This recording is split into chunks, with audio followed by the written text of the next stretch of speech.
اللہ کے پیارے نبی فرماتے ہیں لا تزول قدم ابن آدم من عند ربه یوم القیامہ حتی یسأل عن خمس، قیامت کے دن انسان اپنی جگہ سے ہل نہیں پائے گا، ٹس سے مس نہیں ہو پائے گا جب تک 5 سوالوں کا جواب نہ دے دے۔ عن عمرہ فیما افنا، پہلا سوال ہوگا میرے بندے میں نے 40 سال کی، 50 سال کی، 60 سال کی، 70 سال کی تجھ کو زندگی دی تھی، تو نے اپنی زندگی کو کہاں گزارا، تیرا جیون کیا کہاں ویتیت ہوا، تیری زندگی کہاں گزری، چل تو اپنی زندگی کا حساب دے۔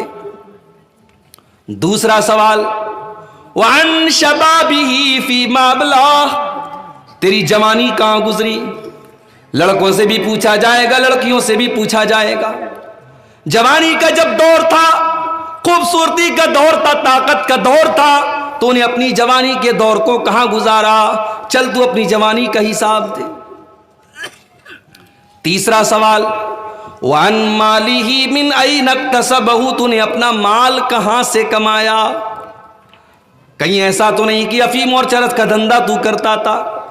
کہیں ایسا تو نہیں کہ سود و بیاج کا دھندا تو کرتا تھا، کہیں ایسا تو نہیں کہ لوگوں کا حق تو مارا کرتا تھا، کہیں ایسا تو نہیں کہ حرام چیزوں کا تو کاروبار کیا کرتا تھا۔ من این اکتسبہ، تو نے مال کہاں سے کمایا۔ چوتھا سوال وفیما انفقہ، تو نے مال کہاں پر خرچ کیا، کہیں ایسا تو نہیں لڑکی کی شادی ہوئی تو نے 1 کروڑ کا زیور بنا کر کے اپنی بیٹی کو دیا تاکہ پورے گاؤں کے اندر یہ مشہور ہو جائے کہ تو بہت بڑا آدمی ہے، تو بہت پیسے والا آدمی ہے۔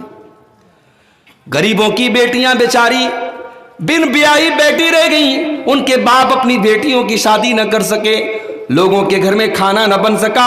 غریبوں کو کمبل نہ مل سکے، غریبوں کے سر پر چھت نہ مل سکی، اور تو کروڑوں لوٹاتا رہا، تو اپنے مال کو یہاں وہاں برباد کرتا رہا۔ وَفِيمَ أَنفَقَهُ، تو نے مال کہاں پر خرچ کیا۔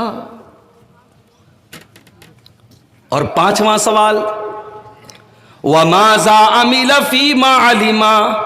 میرے بندے تو تقریروں میں جایا کرتا تھا، تو نے عبدالغفار صاحب کی تقریر سنی، تو نے ثناء اللہ فیضی کی تقریر سنی، تو نے مولانا فضل الرحمان صاحب کی تقریر سنی، تو نے 2 دن کے جلسوں کو اٹینڈ کیا، تو نے علماء کے بیانات سنے، تو نے یوٹیوب کے اوپر بہت ساری تقریریں سنی۔ وَمَاذَا عَمِلَ فِيمَا عَلِمَ، تو نے اس علم کے اوپر عمل کتنا کیا،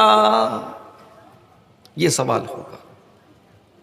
اس کے لیے ہمیں اور آپ کو تیار رہنا پڑے گا میرے بھائی۔ گفتار کے غازی نہ بنو، کردار کے غازی بنو۔ بڑی بڑی باتیں کرنے سے کوئی انسان بڑا نہیں بن جاتا جب تک اس کے قول و عمل کے اندر